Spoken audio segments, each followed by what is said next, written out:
Take it away. Good evening, everyone. This is Wednesday, July 26th, the monthly meeting of the Boulder Housing Advisory Board. I'm Mike Lucchese. I'm the chair of the Housing Advisory Board. About 6 p.m. and we will begin the meeting with let me just call it to order with a roll call. So Karen Hoskins, are you present? Yep. Terry Pamos? Sir. Julianne Ramsey? Here. Annie Teodoro? Karen Clearman? Philip Ogren? Okay, at this point, we have 4 members present. That it constitutes a quorum. And we will have an official meeting tonight. Item number 2 on the agenda is to review the agenda.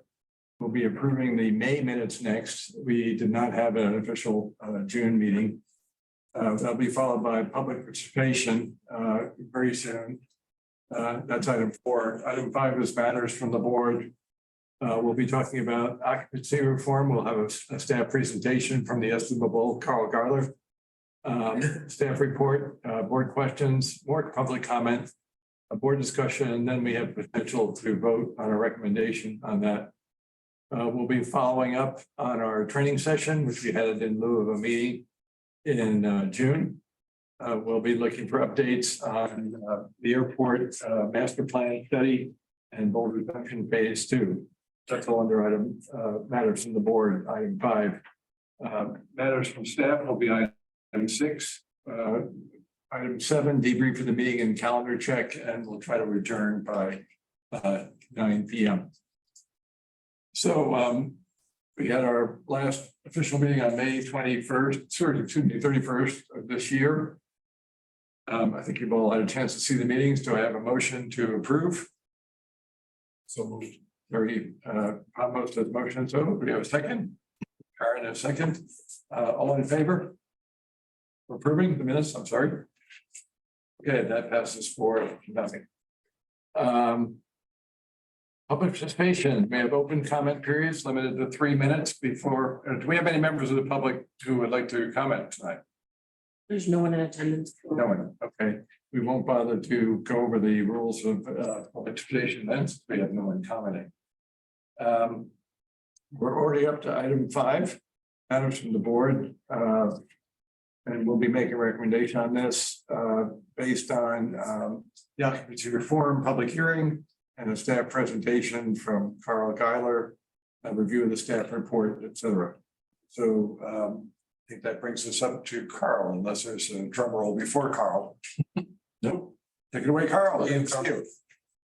All right, thank you, Chair. Good evening, board members. I'm going to pull up the PowerPoint.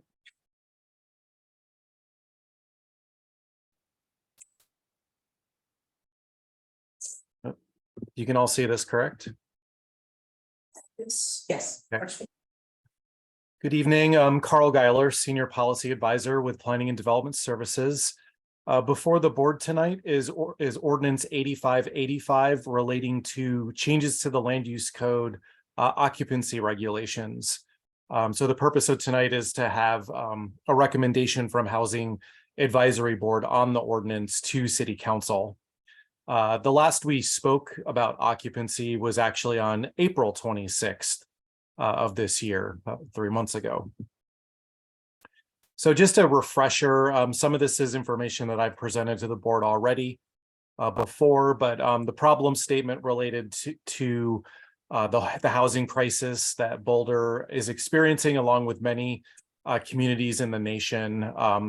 It's especially felt in Boulder in recent years. So we've undertaken a number of different code change projects to loosen up zoning restrictions, to open up more housing opportunities for people in the community to be able to live in Boulder.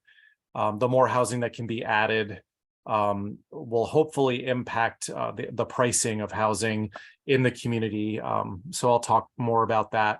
So what council has asked us to do at their 2002 retreat was to perform a comparative analysis from other communities, develop a model occupancy approach, and solicit community input for ordinance revisions. So obviously looking for a different solution than was proposed in the Bedrooms Are for People ballot initiative, and then having that come back before the council. So the goals and objectives of the project are to review city occupancy standards of other peer communities, based on best practices from those communities, prepare options for changes that are appropriate to Boulder, really focusing on simple land use amendments that relate to occupancy that provide greater housing opportunities in the community while preserving neighborhood character and establish neighborhoods and vet those changes in the community. So this is the title of the ordinance. Again, the purpose of tonight is to have the board hold a public hearing on the ordinance, discuss the ordinance, and then make a recommendation to City Council. The questions that we pose to the board are similar to what we'll be asking council and what we actually asked planning board last night. So does the Housing Advisory Board find that the proposed ordinance implements the adopted policies of the Boulder Valley Comprehensive Plan? And then secondly, does Housing Advisory Board recommend any modifications to the draft ordinance? So I think the board is familiar with the Senate bill that we were reviewing a number of weeks ago. It was a land use bill proposed in the Colorado Senate that related to basically mandating middle housing, ADUs in communities throughout Colorado. And it actually had a provision that would have basically eliminated occupancy or prohibited the ability to have occupancy regulations that regulate the relation between people and units. That Senate bill did not pass, so we are still moving forward with local legislation like we have with the ADU regulations and the zoning for affordable housing, which will be coming back to HAB in coming weeks. As part of the packet, we did provide a link in the packet to HAB that we had sent to City Council that included some additional studies, commentaries, and articles that related to the housing crisis. Obviously, it's been difficult to find specific studies that say discernibly that relaxing occupancy regs or adding housing will lower cost of housing. But what they do say is that zoning restrictions do greatly limit housing availability, and that it's because of a lot of zoning restrictions that housing supply is restricted, and that naturally drives up housing prices among other factors. So there's a lot of endeavors throughout the nation to try to relax zoning restrictions to increase housing in communities to lower cost. So obviously Boulder, it's much more challenging. It's much like we see in the Bay Area, where there's restricted land and a high demand to live in the area. So that drives up the cost even more. So what the studies mostly say is that not one option can solve the problem, there has to be a multi-pronged approach at trying to address the housing crisis. So Western states have been trying to address this head on, particularly Washington and Oregon. We've been in contact with a number of different Washington and Oregon communities that are responding to state legislation that basically made occupancy illegal. And what we've heard from them is really trying to get some analogs on potential impacts, is that most communities are in the process of making the changes, and the changes are relatively new. So these communities haven't really seen what the outcomes look like as of yet. We did hear from one community, Redmond, that said that they have seen rental prices drop after the legislation. I'm sorry, how was that? Have or haven't seen rental prices drop? The city of Redmond, which is north of Seattle, they said that they, anecdotally noticed that rental prices had dropped after they enacted by eliminating occupancy regulations. Okay, thank you.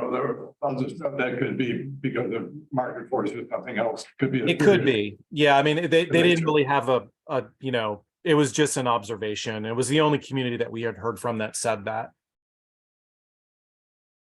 So just to be really clear, everyone's familiar with the occupancy signs that you see in different buildings. That's really relating to the building code, which talks more about safety, not having an over concentration of people and units. If there's ever has to be an emergency exit from the building, that it can safely be done. Zoning regulations in communities, particularly those that have universities, in the past, starting in the 1960s, particularly started having additional occupancy limits in their zoning codes to address impacts that might come from an overconcentration of people. But we also noticed, that there are some motivations that are rooted in discrimination against people of color and lifestyles. That's something that's illustrated in our racial equity plan. So a number of communities have been changing their occupancy limits or eliminating them in response to that. I won't spend too much time going over the current limits since we've talked about this before, but basically the city of Boulder regulates occupancy the same as many communities where an unlimited number of family members can live in a unit, or it's unrelated that are limited. So if there are unrelated folks that live in a unit, it's up to 3 unrelated persons in lower density zones in Boulder. And then in outside of lower density zones, it's 4 unrelated. Sorry, is there a question? Okay. And then it's also or 2 persons and any of their children by blood, marriage, guardianship, including foster children or adoption. We also have special occupancy regulations for ADUs, co-ops, and group living uses that are in the section. We're not proposing any changes to those. This is the definition of family. It's pretty broad. It does include domestic partnerships and same-sex marriage. So it's very broad. So we're not proposing any changes to this definition of family. City Council asked that we, be clear about what is in our current definition with the public so that they're aware if anyone thought that we needed to relook at this definition. This is a map that just shows the 3-person limit versus the 4-person limit areas. You can see most of the city is in the orange, which is the lower density zones that are limited to 3 unrelated. And you can see the green is 4 unrelated. So we talked to council at a study session in March and proposed a number of different options that we derived from looking at other communities. The last I presented to HAB, we talked that we had looked at 60 different communities throughout the US and how they regulated occupancy. So where City Council landed was just looking at option B, which is to increase to 4 or 5 unrelated citywide. So we've been moving in that direction. They also asked that we do a lot of public outreach on this topic. So as far as impacts, we do acknowledge that occupancy does raise a lot of concerns, particularly in certain areas of the city around the university, where there can be impacts of a lot of students living on site. So obviously on-street parking availability, increased activity, trash and weeds, property maintenance, house party and noise. These are things that we often hear in university towns. It's really a policy question about whether these types of impacts should be specifically tied to occupancy or handled more directly. Other communities that have relaxed their occupancy regs or eliminated them have taken a policy decision to basically address those issues directly rather than linking them to how many people are living in the units. There are some challenges with that kind of enforcement for occupancy. It's very difficult to really determine who is related to one another or not, or how many people are actually living within a unit. So it's something that our enforcement officers deal with commonly. So as far as these impacts, I wanted to just touch on enforcement. So police does handle noise and parking complaints in the right-of-way. Planning and Development Services handles any occupancy or illegal dwelling units or property maintenance issues. We have not been moving forward on active enforcement in occupancy. It's really been paused due to the pandemic and also due to the staff constraints that we have within the department. But we do address complaints on occupancy. So if there are instances of over occupancy, they basically have to be remedied by the next leasing cycle to avoid kicking people out mid-leasing term. However, if there are any instances of life safety issues, something like a dangerous living condition, it does have to be handled immediately. So I'm going to start talking about the engagement that we've undertaken over the last few months. We've talked to a lot of different folks, and obviously there's a variety of perspectives on this topic. We've continued engagement with neighborhood groups like University Hill, Martin Acres. We attended a block party in Aurora East, which is a kind of a mixed student and property owner neighborhood. We've met with Plan Boulder. We've met with the Hill Revitalization Working Group a number of times. We've met with the Dean's Leadership and Values Committee, which is basically the student government, the community connectors and residents, other community leaders. We've held office hours virtually and in person.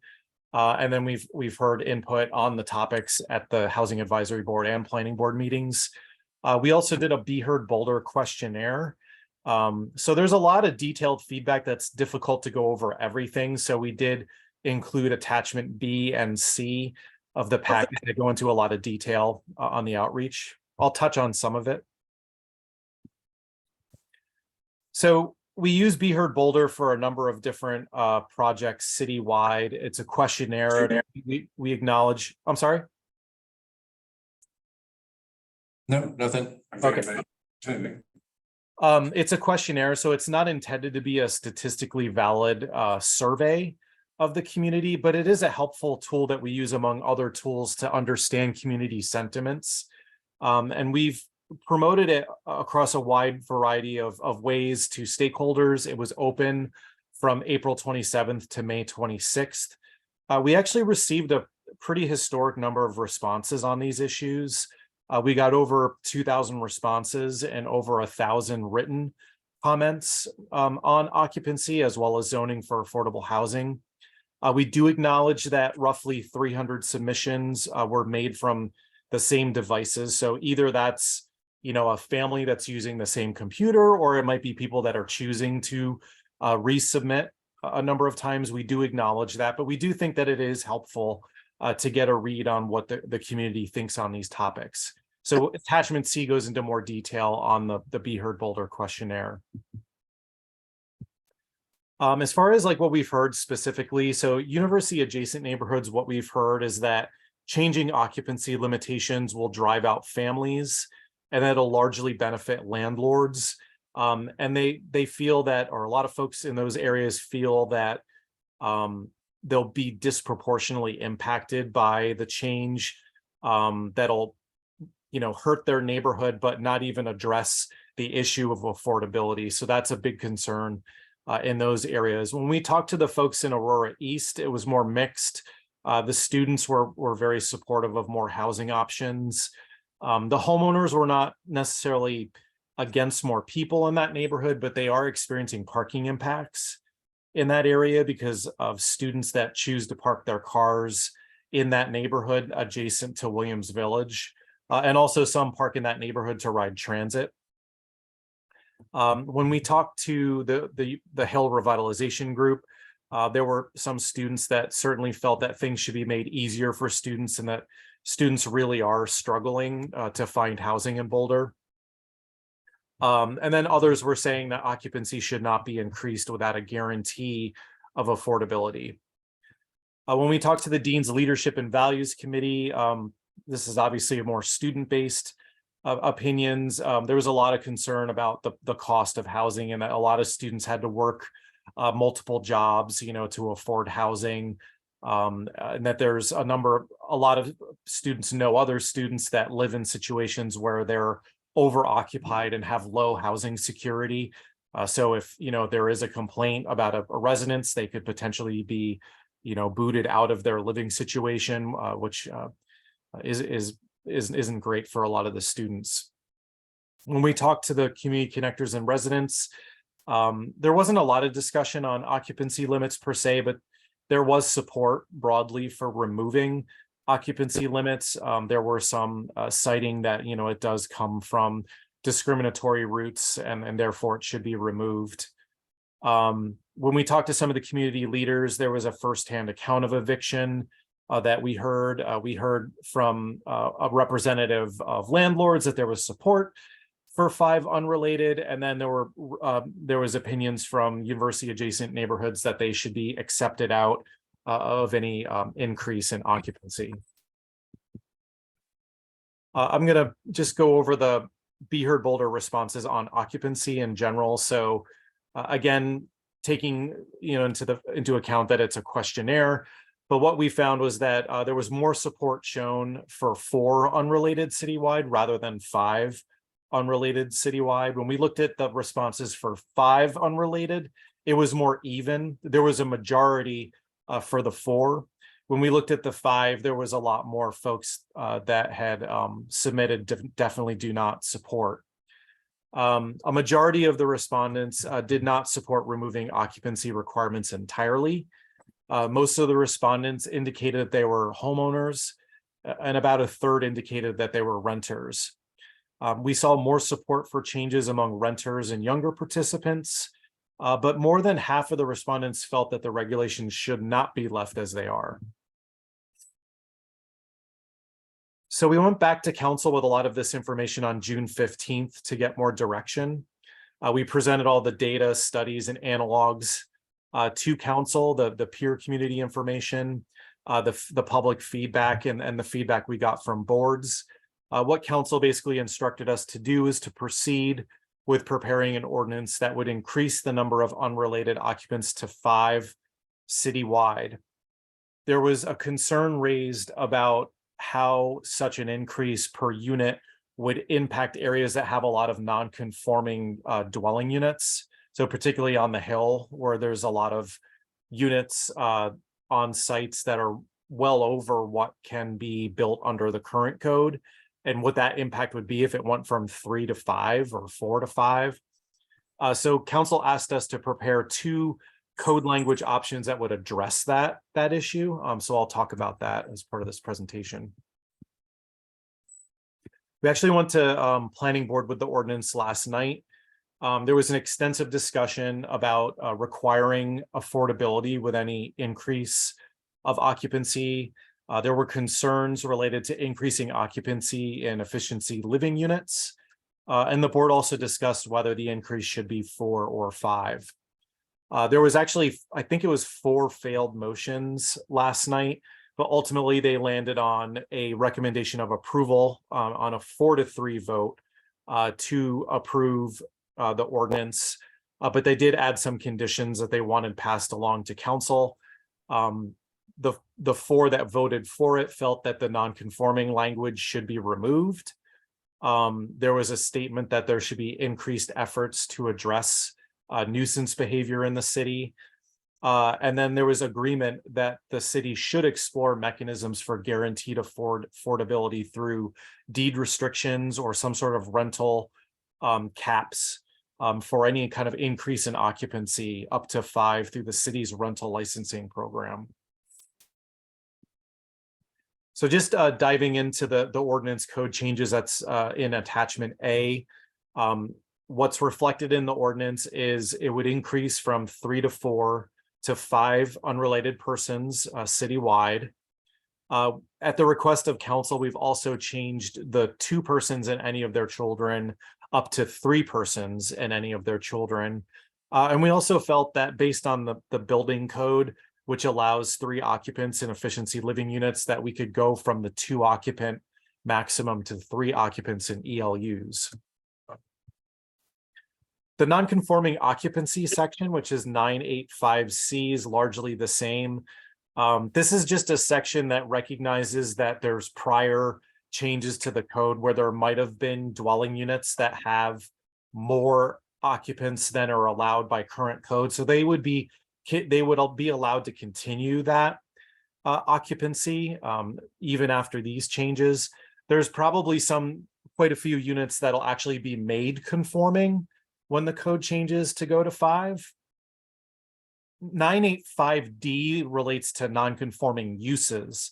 So this is focusing more on, again, that situation where there's more dwelling units on a lot than are currently permitted. So that's where council was interested in us capping the amount of occupancy increase in those units. So basically, if you had a non-conforming triplex on a site that only allows a single family home, and each of those units in the triplex are at 3, which meets our current occupancy standards, the passage of the ordinance to 5 would not permit those units on the non-conforming use site to increase to 5 in each unit. So that isn't in a way to minimize impact on those neighborhoods. So that's also included in the ordinance before you tonight. This is what the language basically looks like. It really just kind of focuses, it basically applies the current regulations that we have in the code to any uses that are non-conforming to density or a housing type that's not permitted in a zone. And it basically says that no requests for additional occupancy can be requested. So council had requested 2 different options. So we have 2 options. One would just apply this provision to non-conforming uses citywide. And then option B would just be applying it to the zones that exist around the university. So it applies to the zones. So there might be areas away from the university that are under the same zoning that would also be under that same restriction if they have non-conforming uses on their site. So I realize this is complex and I'm happy to answer questions on that. So we've provided an analysis within the memo that states that we believe that we have accomplished the purpose and the goals and objectives of the project, looking at a simple solution that's different from the Bedrooms or for community for People initiative. We find that the ordinance would be consistent with Boulder Valley Comprehensive Plan policies, so we're recommending approval. And if HAB agreed, we've provided a recommended motion for approval for the board. And we can come back to this. As far as next steps, we'll be going to City Council on first reading on August 3rd. Again, no public hearing at that meeting. And then the public hearing on the ordinance is set for August 17th. That concludes my presentation, and I'm happy to answer any questions. Great. I'm sure our board members have some questions. And by the way, we've been joined by our Vice Chair, Daniel Theodore, and our liaison to the Planning Board, Laura Cotton.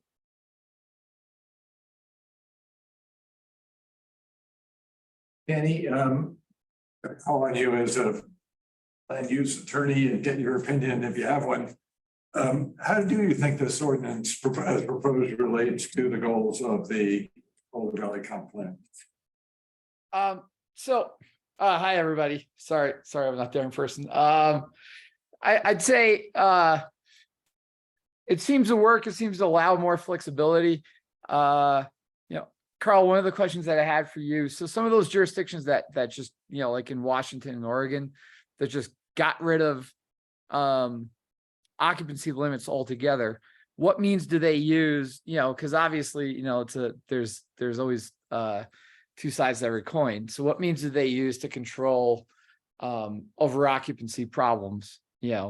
Nuisance regulations, or how do they deal with circumstances where there is too much occupancy and it's an issue? Because you made reference to that, but yeah, I mean, we talked to a number of different communities. There was actually one, I think it might have been Bend, that never had occupancy regulations. So they've just kind of focused more directly on enforcement. Most of the other ones did have occupancy regulations or are in the process of getting rid of them to meet the state mandate. I think a lot of them have just decided to make a policy shift that the focus is not going to be necessarily on how many people are living in a dwelling unit, but rather like what are the impacts if it's related to parking or noise, that they would focus more on that through policing and enforcement. I think what we heard from most of the communities is parking tends to be the biggest concern. Right. And then any other external impacts you can just address as they come along without looking inside of the 4 walls, so to speak. Yeah, I mean, they all kind of had to make that jump. That we were just not gonna be worrying about how many people are in the unit. We're just gonna like, this is a problem, this needs to be addressed. And is that something, so, for the city internally, is that something where they said, as we open up these occupancy restraints from where they are, that's something that we always have available to us, in our. Yeah, and it's obviously something that has to come from council, and council, I think, is well aware of it. We talked about it at the June meeting that, if we move in this direction, there probably has to be some more, efforts put into enforcement, maybe bolstering enforcement locally. Okay, well, to me, I think it's a good thing. I mean, I've seen many jurisdictions, and everybody's got some sort of occupancy limit, and they're all kind of archaic. And so I think this is well within the purview of the city's comprehensive plan, and I think it's a good step in the right direction. I think I would have some concerns, and that's why I was bringing it up with just getting rid of occupancy restrictions all in all, because you need to have whatever arrows in your quiver you can have when you run into problems, which certainly are always potentially out there. But I think the subtle step forward in this direction, with the understanding that we'll have to utilize alternative means if and when we run into problems, and dealing with those actual external impacts. I think this is a good approach, and I'm happy to see it, because I've always felt that the occupancy restrictions, as the way they've been set up, the family versus non-family, et cetera, it's been a little bit harsh and a little bit arbitrary, and that's in every jurisdiction. And I know a lot of jurisdictions are trying to wrestle with this now, and I think it's a good thing in a lot of ways.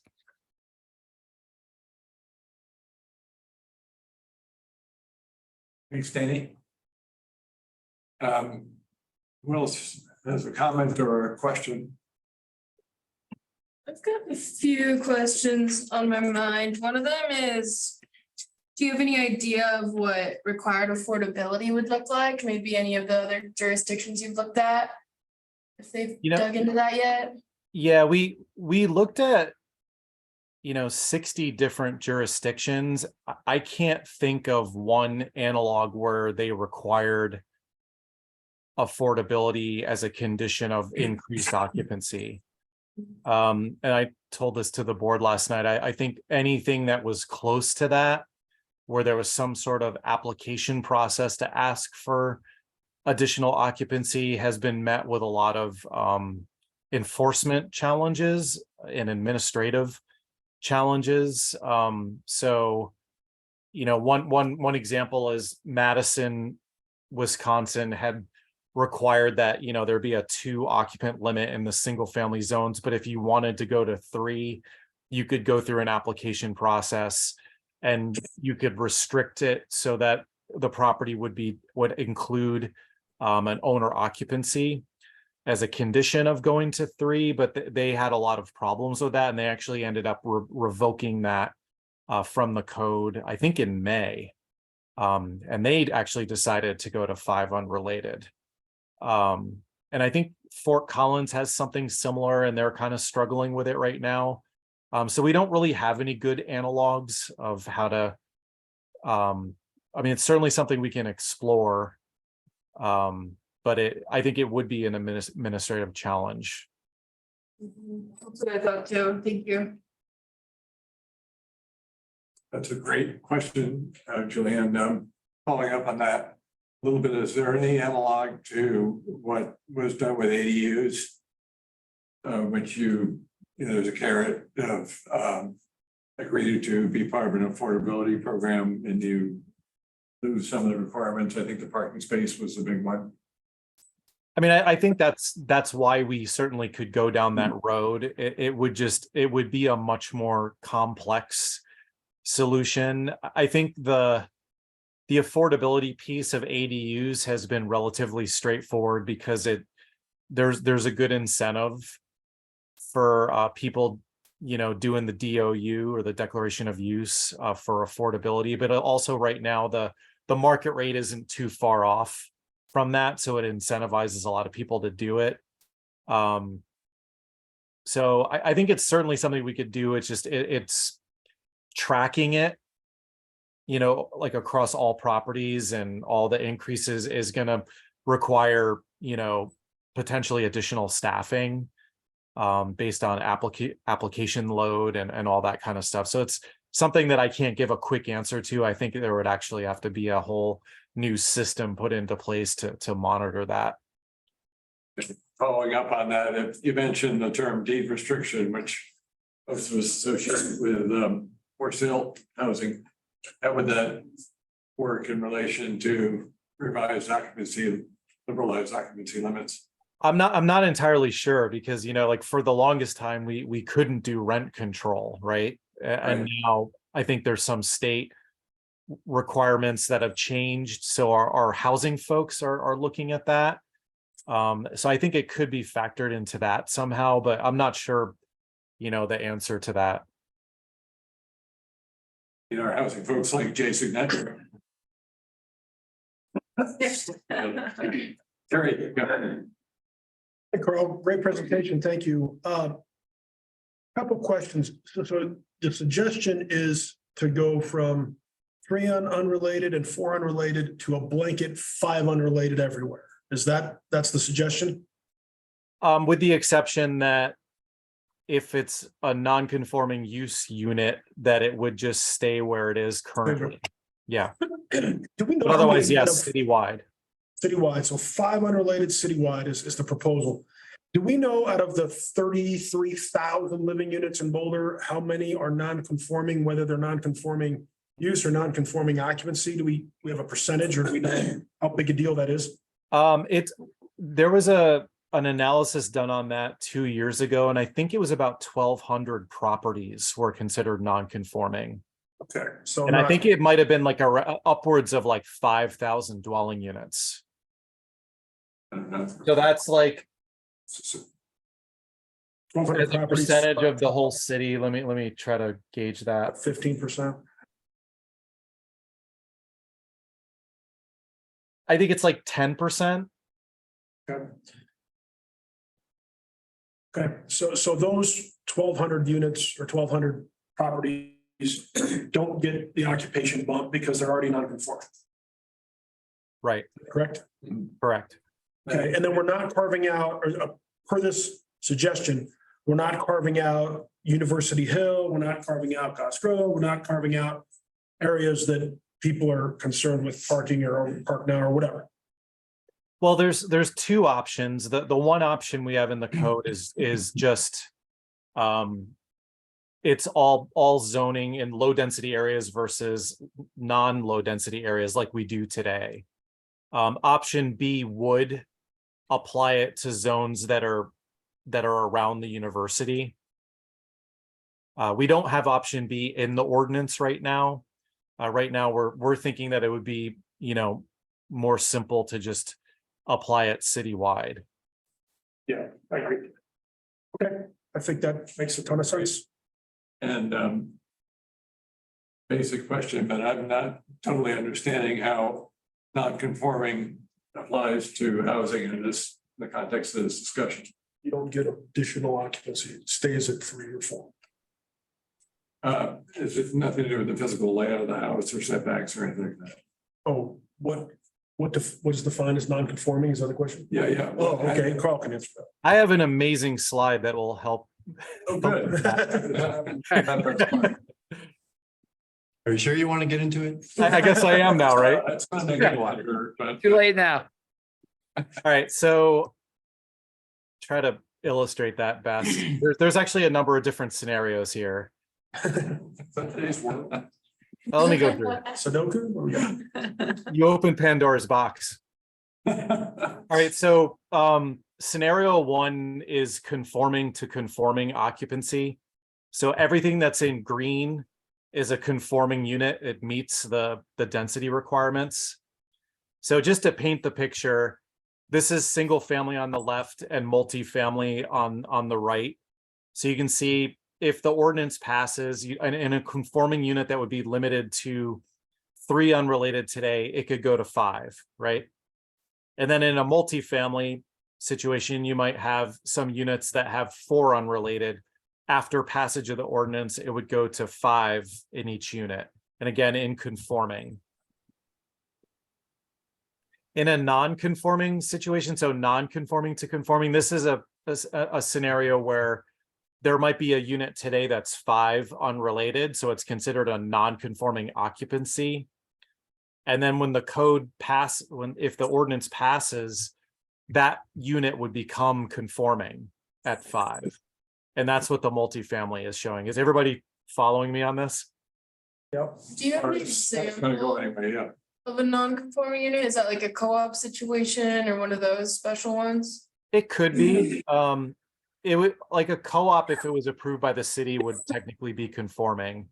Okay, But it's really where there's more dwelling units on a property than is allowed under the current code. So you can look at the multifamily scenario here, and it could be like a lot that has 6 units on it where it only allows a single family house.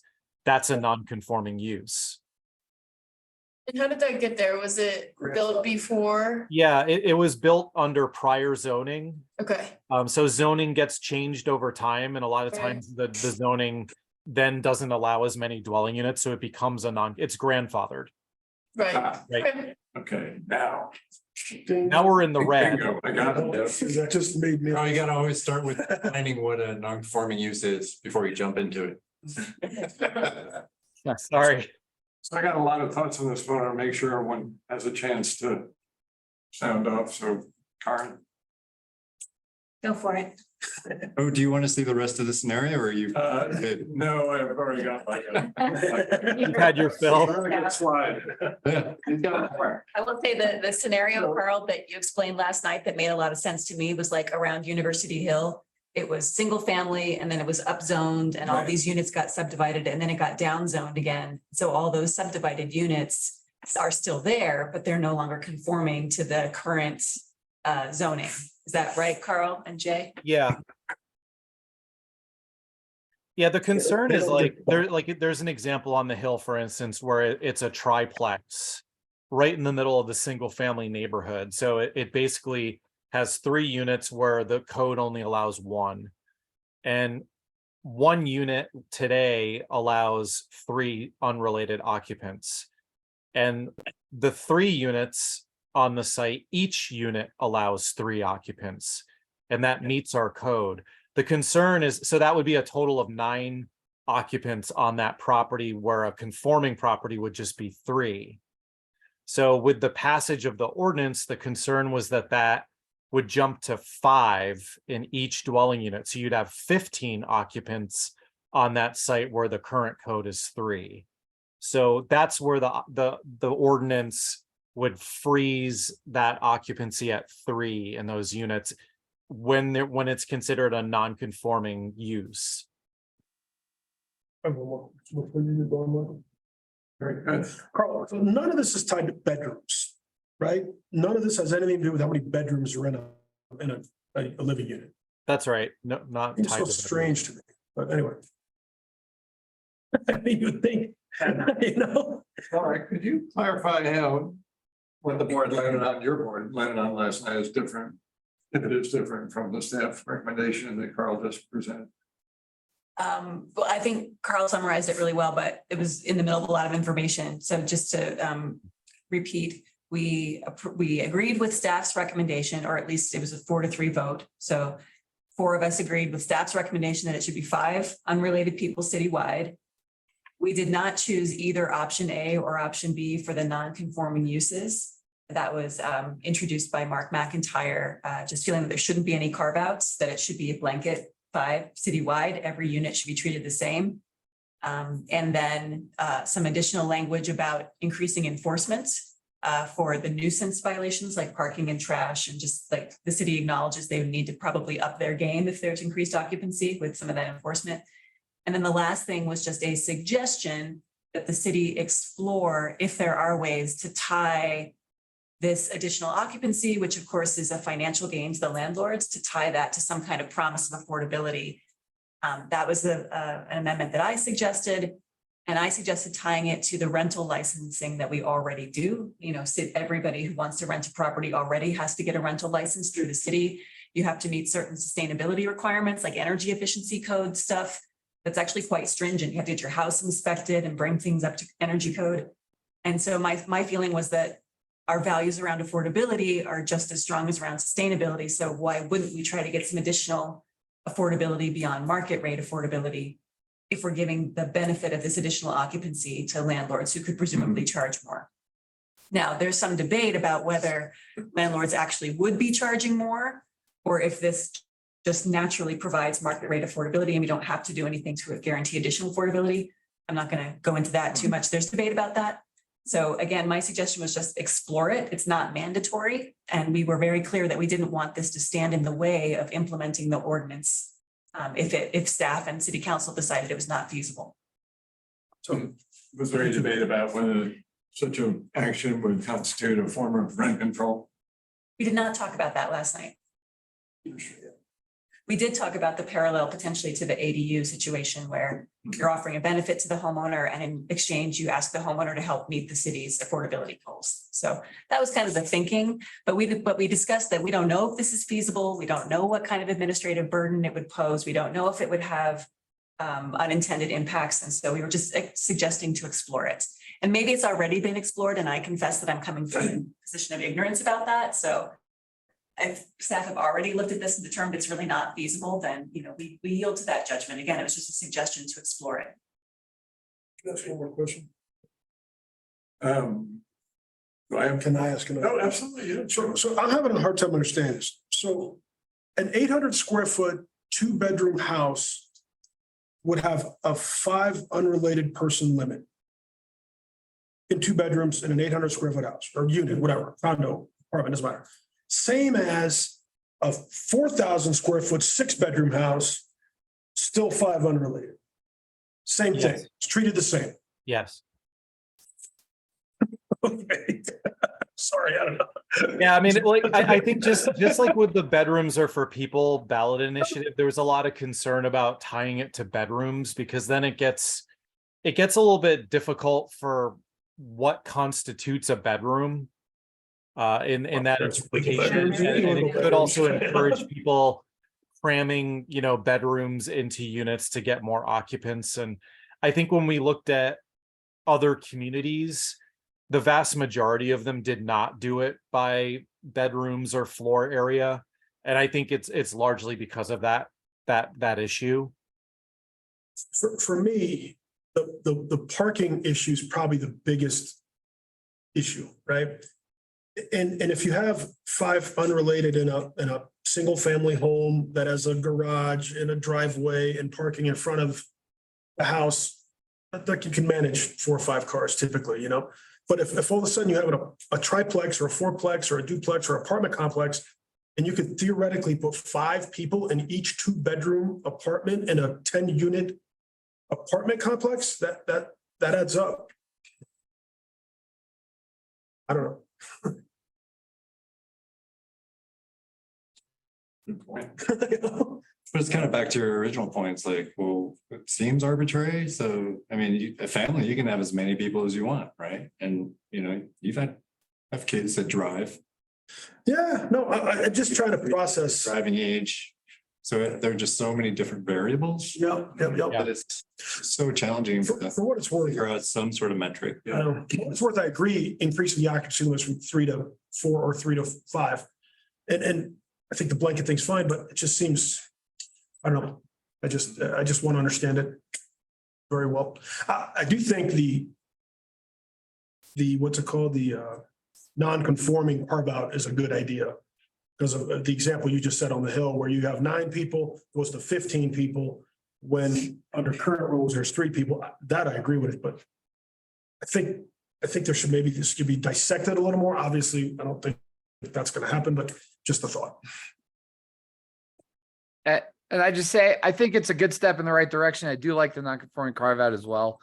I would express concern, and Carl, maybe you can elaborate on this, but I guess my concern with the whole notion of trying to tie the kind of occupancy forbearance to affordability is the fact that it's different than the ADUs and that it's a different type of policy. And when you're trying to address occupancy, there's some fundamental, bundle of sticks of your property interest stuff there that to try to say you can do this, but only if can get very sticky and can kind of lure us into somebody trying to litigate just to make a point of it and stuff like that. And so I'd kind of, I would love to see it. I was very supportive of having that for the ADUs and stuff.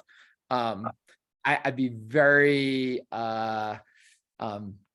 pensive in terms of applying it here, because I just think it just starts to make things a little bit more challenging from a legal. Yeah, and we're gonna have to, work with our attorneys on that too, because even the ADU example, it's mostly a voluntary type thing, and we haven't really had to go into any kind of enforcement if somebody, violates it. And if we perpetuate that to another level with occupancy, it could be very challenging. So I think it's something that we have to look at more.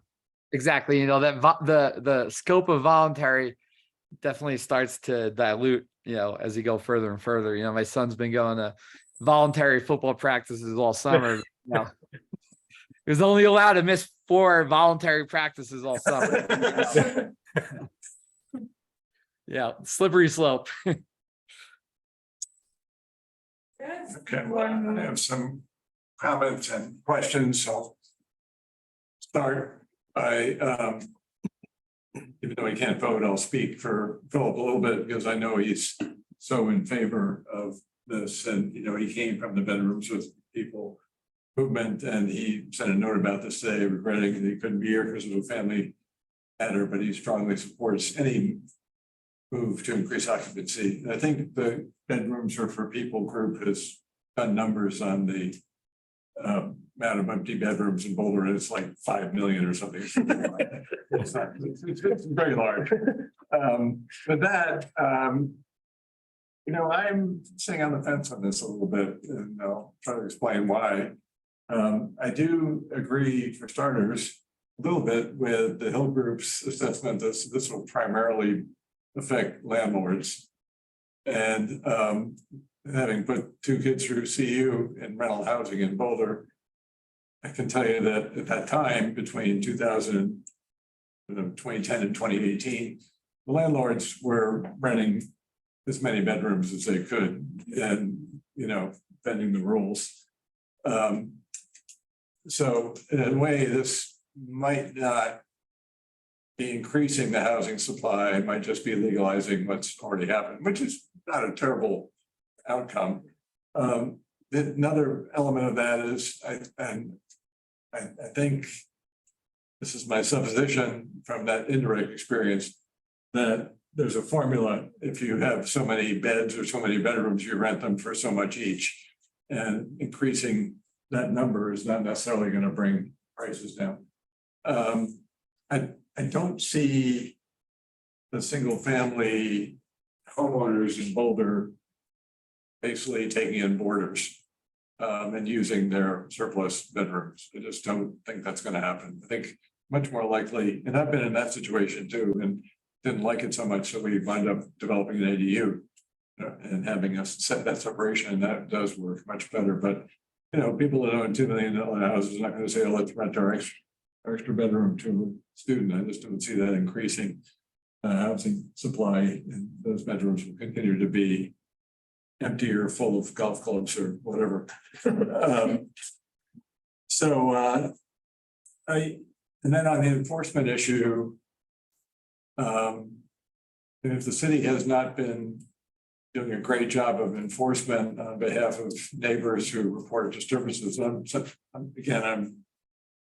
categorizing here, not accusing. I wonder, how is that going to get better? If you have a problem in your neighborhood, then you're not getting your peace and quiet. That's a problem that's not easy to solve, and I have a certain amount of respect for that. So a few thoughts. Something else that'll occur to me. Yes, I'm sorry. An important question is, how is what staff is recommending differ from what voters turned down at the ballot box not so long ago. Well, just that it's using the construct that we already have in the code. Just a maximum of unrelated, and it doesn't do it by bedroom. And I think when we have talked to folks that have told us why they didn't vote for bedrooms or for people, that was the concern, was that it would encourage a lot of potentially non-conforming bedrooms to be created, or cramming in bedrooms, or that it would be difficult to know what counts as a bedroom or not. Someone might say this is just a study or a library, or something like that. So that uncertainty, I think, is what drove a lot of people to not vote for that ballot initiative. So we didn't want to go down the route of bedrooms. So again, we're just kind of making what we have in the code, how we're doing it already, more flexible. And those who've studied it like you feel that this is not going to create a rush to subdivide rooms and create more bedrooms. Not a likely outcome. I mean, the idea is to get existing bedrooms to be used, even though you're not using bedrooms in this language.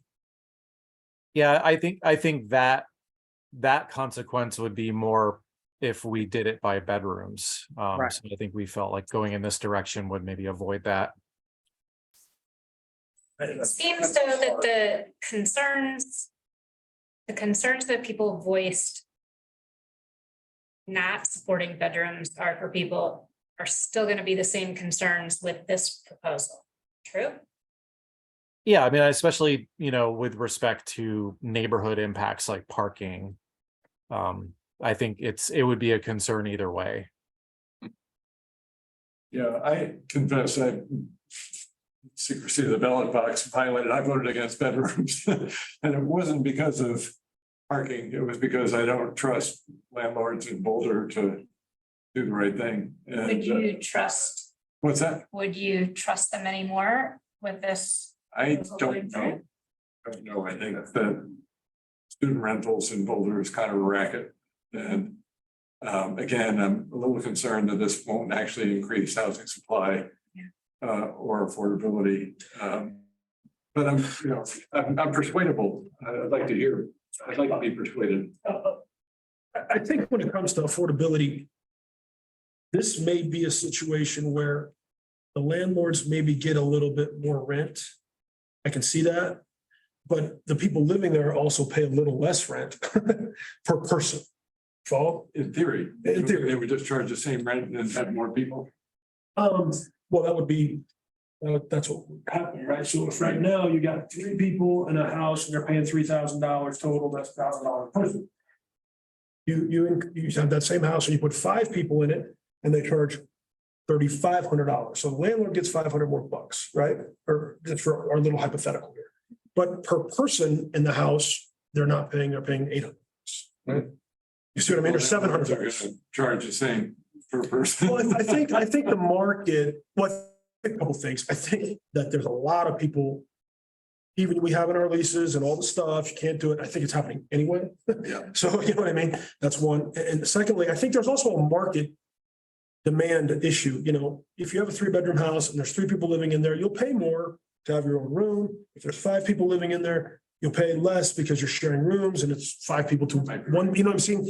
There's a marketability issue too. It's not like just open top, And our rents in Boulder are pretty reasonable, given the price of the house to buy, right? Cost of owning, cost of renting in Boulder is a big difference. So I'm just, what's holding me up, and I know this is not going to affect the thing, is you can have a 10-plex with 2 bedrooms and 50 people living. I don't know. I'm sorry. I'm just having a hard time with that. I know we're not going to change anything, but it just, go ahead. Yeah, sorry to interrupt. So I just want to make sure, because we have people who want to testify. Oh. So I wanted to make sure, because we're supposed to limit this to questions only and then be able to testify. And then we can come back to discussion. Our public comment. Yep, so we can do that now. Good. Unless there are other questions, specific questions. We may go back to board questions, but we want to be sure we get our public comment. You want to review any of the rules of public comment now, Jay? Oh. Yeah. Water. See, and now I'm not prepared. Hold on one second. All right, while you're preparing, Carl, I please. have a clarification question. So currently, if somebody lives in a zone that appropriately allows 3, can they put in a request to up that to 4 or 5? Is there Under a the process current for that? code, Yeah, no. okay.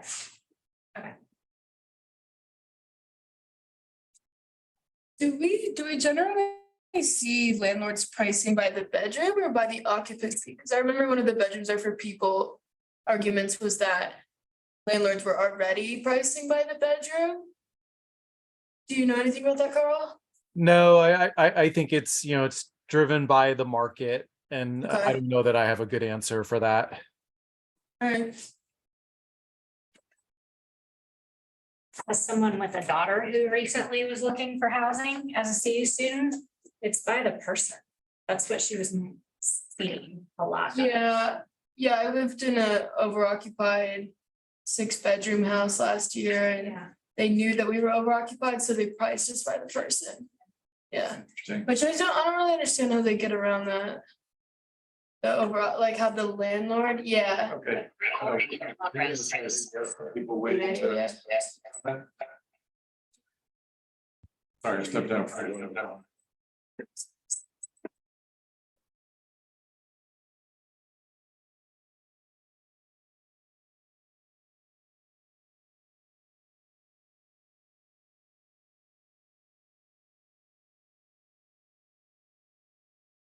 This is 3-minute comments, just like our earlier comment period, is that right, Jay?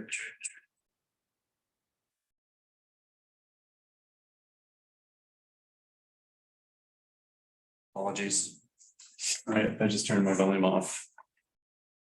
Okay, give me a chance to, I want to share the rules very quickly. And then we can begin our public comment. Oh, Sorry, Jay, we got over the rules yet? pulling them up right now. Okay. It's Eric, Bud, waiting. We waited a moment, Eric. All right. Just a couple rules for community engagement. So the city did engage with the community members to co-create a vision for productive, meaningful, and inclusive civic conversations. So to create sort of a physical and emotional safe space for everybody, we have developed these different rules.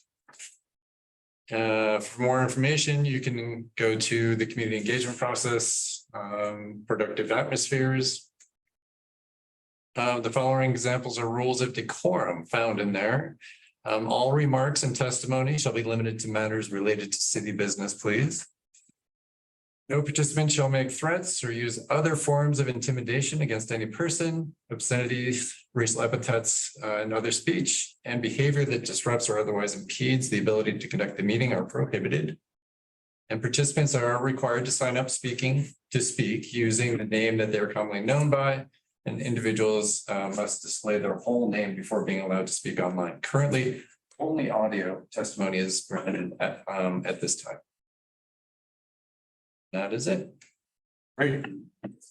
Okay, I think we should proceed to public comment, and we have several. Eric Budd has his hand raised, and Eric, take it away. We're eager to hear from you.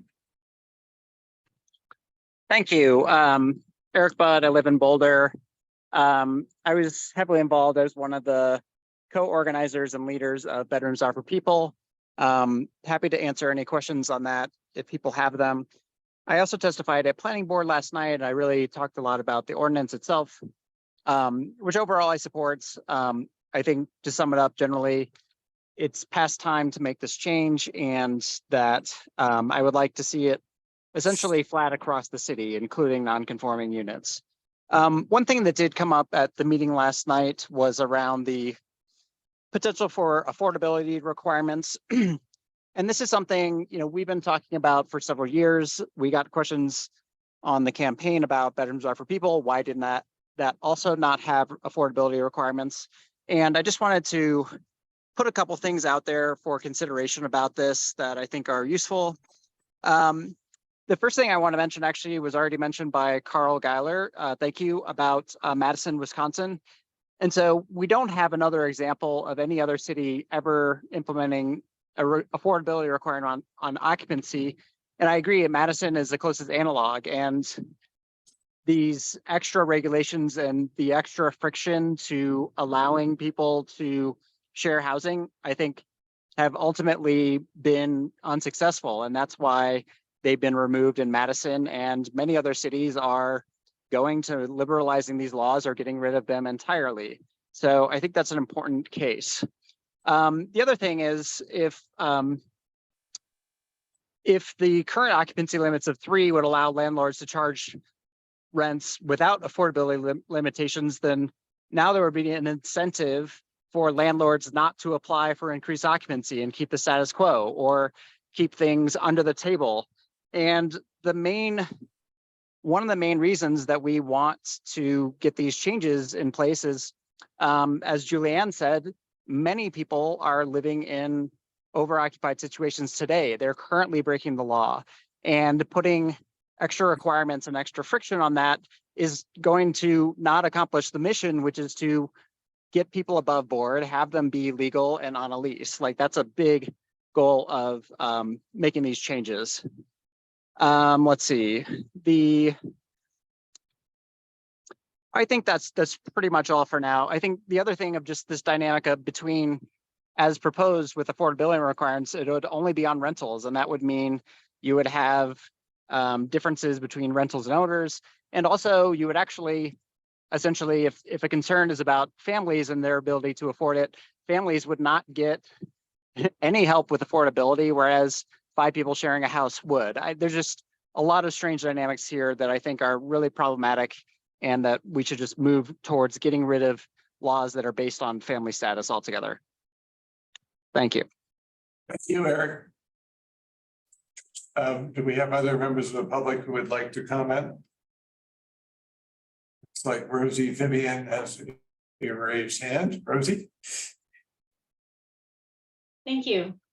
My name is Rosie Vivian, and I testified at planning board last night and was pretty alarmed by some of the anti-student, anti-someone that doesn't have the same lifestyle as me type of comments. I mean, you might have a different age or a lifestyle or different assets than a student or a single person or a family or a retired person or 2 professional couples, a cooperative group, or someone struggling to find shelter, or a colleague or community leader. But is anyone more or less important or more or less deserving of a home or access to housing?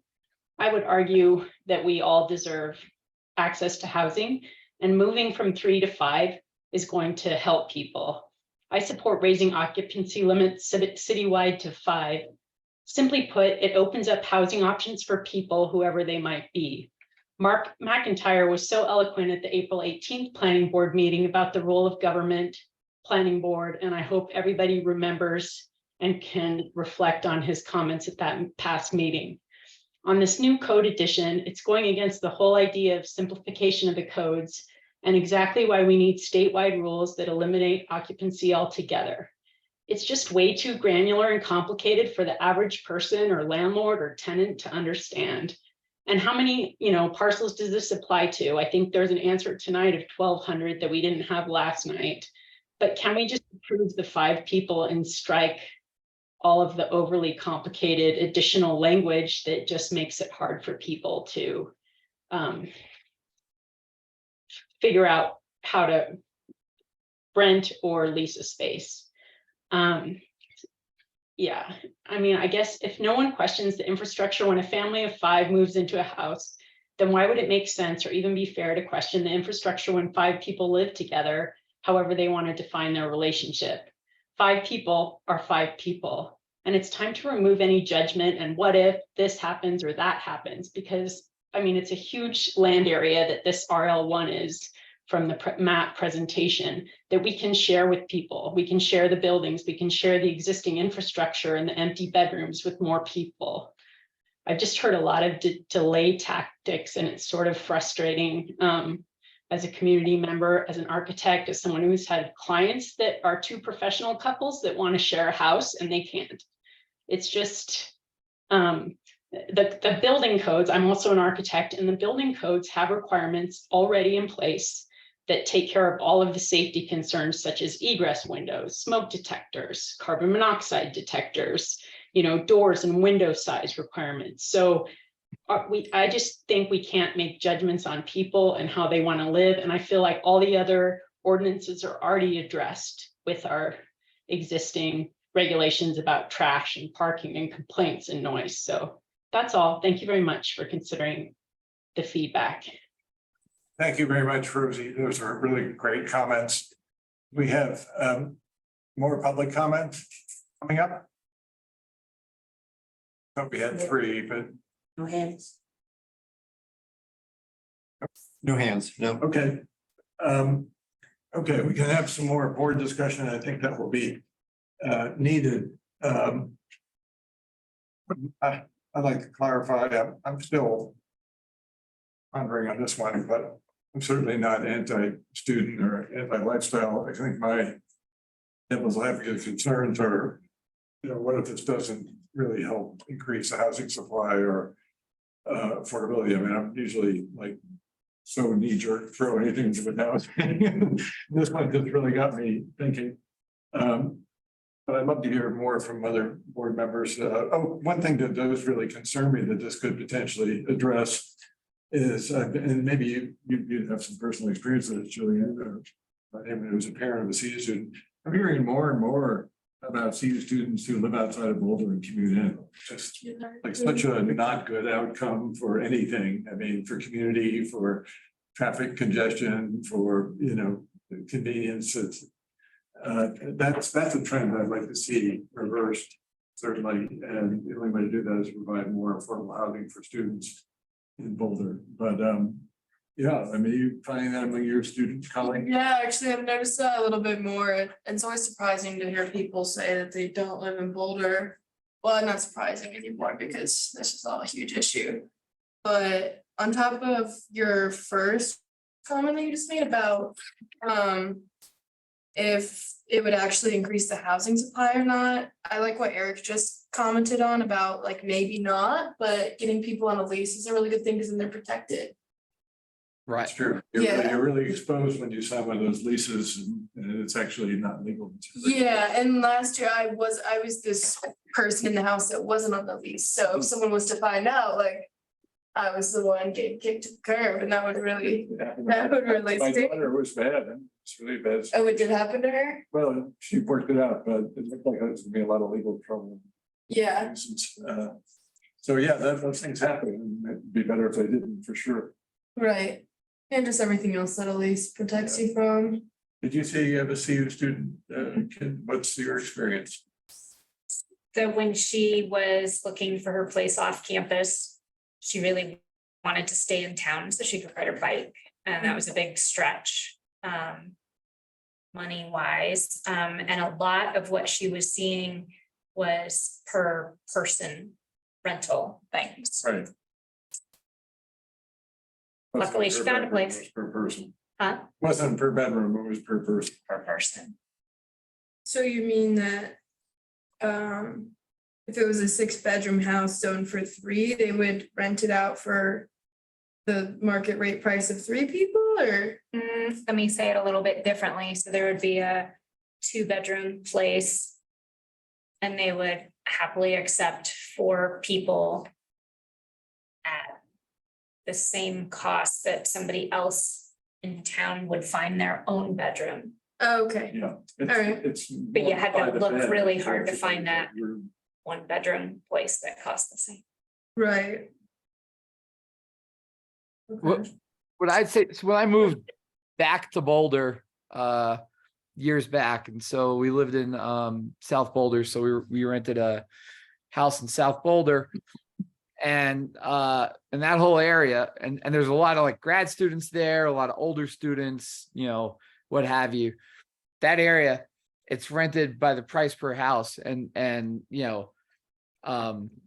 what we saw, and there's a lot of families renting over there too, and a lot of people, putting their kids into the schools down in South Boulder over there and stuff like that. And, you end up with a lot of missing bedrooms. And I do think there's a certain level of market factor here that, will control it from just going up per occupant in there. And I can say, like, I rented ostensibly is, you could call it as high as a 5-bedroom, where there was very few people in there. And I would love to see something where the occupancy wouldn't become an artificial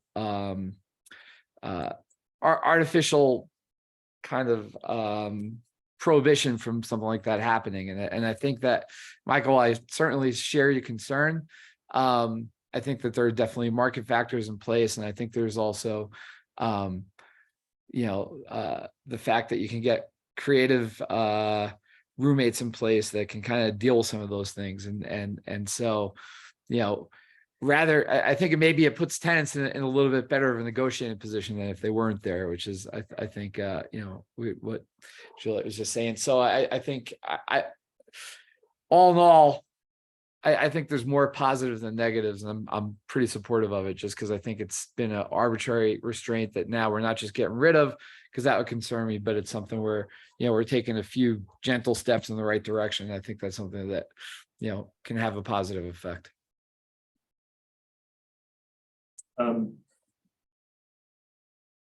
So I don't think I'm jumping the gun and asking this, but what's your opinion on potentially accepting the recommendation, Carl, as presented with language, as opposed to revising it, customizing it? Given some of the thoughts. It's up to the board. No, I know that. I'm asking forward.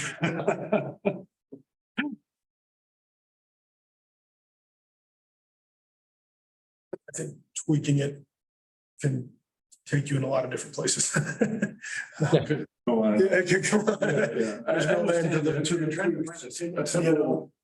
Way forward. There's a lot of this, obviously, I don't think it makes any sense at all. But I think overall, the good outweighs the bad. It's not gonna hurt anything by way of affordability. You know what I mean? It's gonna make things more reasonable per person, I believe that. Potentially. Yeah, I think that. Look at it like this, even if it's by person. That person who otherwise would have been able to live in a unit because they could only have 3 and not 5. They're moved to Louisville, they're driving it, right? Even if they pay the same, even if it's per person, it's still better that they're living here. You see what I'm saying? It's still better that they're living across the street or down the block. So I think there's a lot of things that don't make any sense about this, but I think overall, allowing more people to live in the buildings that we already have is better than not. I agree. You know what I mean? I'm curious. A point that Terry brought up before about the disparity between rental rates, kind of common rental rates now, and mortgage rates. I think, it's not every landlord's wearing a top hat and twirling their mustache. A lot of people are trying to figure out how to make the property work. And so from that perspective, there is definitely a disparity between rental rates and mortgage rates if you're buying something nowadays, right? Especially if you're just a normal individual. And so I think with all those things, it's just a question of loosening this up a little. My suggestion is one approach that we might want to take here, because I'd be afraid to open up the can of worms, like Terry just mentioned, and ruin Carl's week. So I'd say, but maybe what we could do is say, we're supportive of this, but here are some things that we think deserve, some further attention or some, further concern, but we're supportive of this. So that could be a way we bifurcate some of our reticence with our overall, don't let the perfect be the enemy of the good. It's a great point. What would you, well, we'll get to that. Like, what's our but? We support this, and maybe it's an and, not a but. Other thoughts along those lines? I agree so far with what people are saying, that trying to wordsmith this is going to get really complicated and need a can of worms. I think one of the buts is the situations where like we've been talking about, it's a 2-bedroom apartment, gonna be zoned for 5. That one, that's one place where it just doesn't make a lot of sense. But then we don't wanna go off of bedrooms because of all the other reasons. And we've kind of already vetoed that, it sounds like. So that's one of the little discrepancies, I guess. What else? Danny, but you have one along those lines? That's a good one, actually. I mean, I think that's a good one. I think, you know, whatever their concerns are that board members have articulated here, can be something we just say, we approve this. Here are things we think should be, contemplated for the next steps or whatever, right? And then, kind of lay it out there. I kind of share in the, the point that Tyra was making about, just by not having any bedroom variable in here, we have the same factors for a condo and a home and stuff like that. But outside of that, I'm just open to everything. I'm just saying, I think that a structure, where we can kind of get an approval or I mean, get a support or not support vote straight up, but then add those things to it could be helpful to try to kind of loosen up the knot a little bit here. Can you bring up the suggested motion? Sure. And then also keep in mind, typically what staff does is you have a motion and he'll present that to council, but he'll also talk about what else you said. So you could express concerns. Carl can just basically summarize that as part of the staff report. I could read the staff report as opposed to. Right, as opposed to us trying to draft. Resolution. So that way our recommendation is like a yes, but situation or not really? You recommend it, but Carl will say they had these concerns. Okay, I like that. Yeah, we'll watch the meeting to make sure you say that, Carl. Yeah. Carl is really good about that. I'll just send them the YouTube video link. Send him the planning board one too while you're at it. I trust Carl, not landlords, but Carl. Anyone want to make a motion?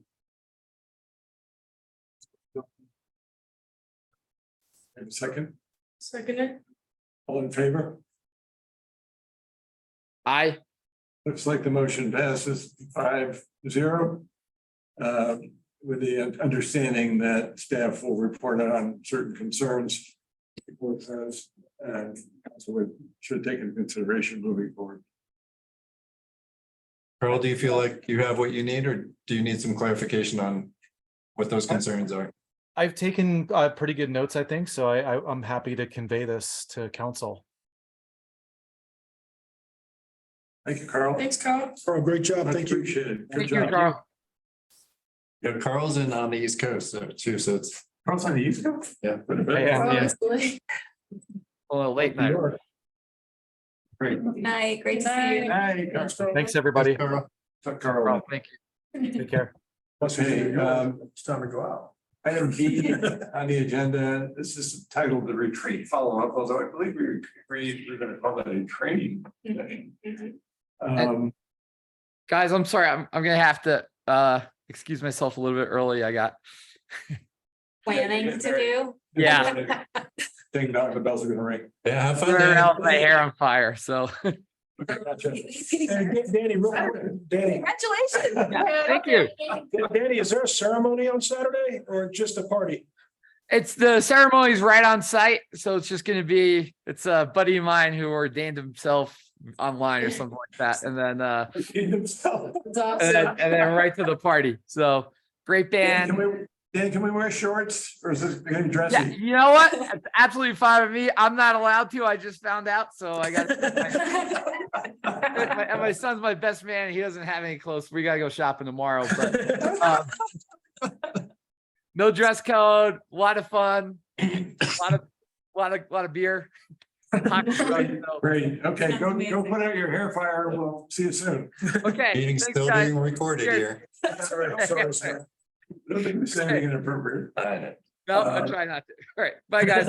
Anyway, training session follow-up, I think, I would characterize that training session as a team building effort. We got to know each other, what kind of shellfish we like and don't like, for example. I thought it was extremely useful.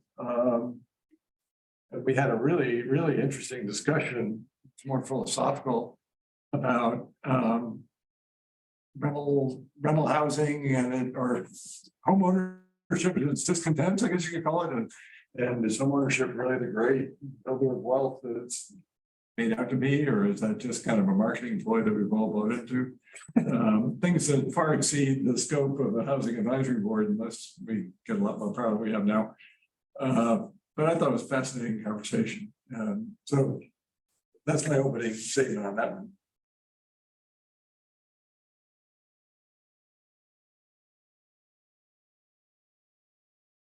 We can just talk more about it. Yeah, sure. I thought it was great. I think it's great to be able just to free flow and discuss things and be offline and talk about bigger picture items. That was great. Things we do more often. Anyone feel like there's I actually don't remember, this is this question, a new policy direction that we haven't considered before that came out of that discussion?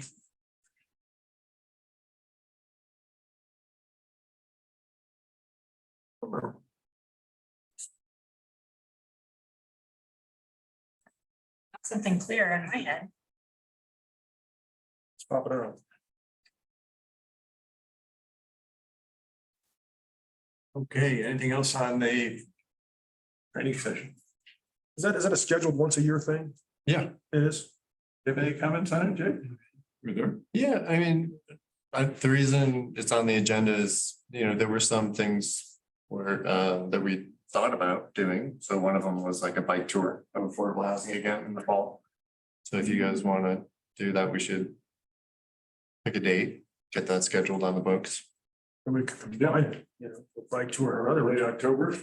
Combine the bike tour. find the bike tour with another, what do you want to call it, retreat or discuss, well, it kind of happens anyway at the end. Oh, Social. Yeah. no beverages. September? I might be away in September, like, Alright. maybe September. Late September, maybe? Jim, are you remembering that as the same or in addition to also maybe doing like a walking tour of Holiday or something? Well, so it was an orientation for the 2 new members. Okay, Specifically, but I was just throwing ideas out there. So we could, in addition to, instead of, it's up to you guys, whatever you want to do, but the bike tour is actually, it was really fun last year. People really enjoyed it. And then there are other people that want to join Right. this year, so. We had so many things to look at that we didn't actually cover. Yeah, there's, exactly. Well, and we didn't even make it to everything that we had on the list too. So maybe we could do some old and some new this year, maybe cover, we didn't do much in South Boulder at all, if I recall.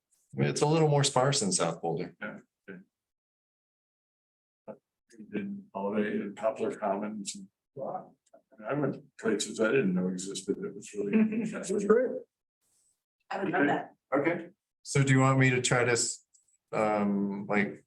do a doodle poll with some potential dates in late September? We could do it before September 23rd. Before the 23rd?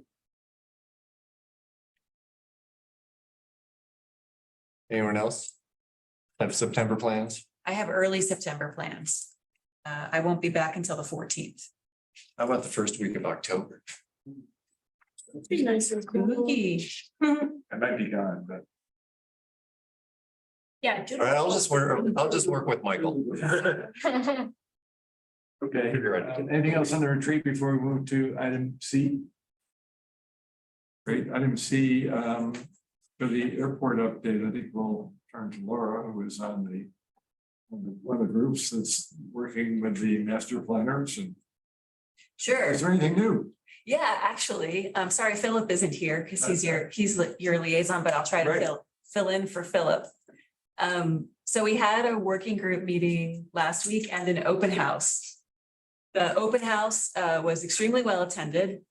Jay, were you there? Yeah, I think it was over 100, maybe 150 people, like a lot of people, and I had to leave early. Staff gave a presentation about where they're at.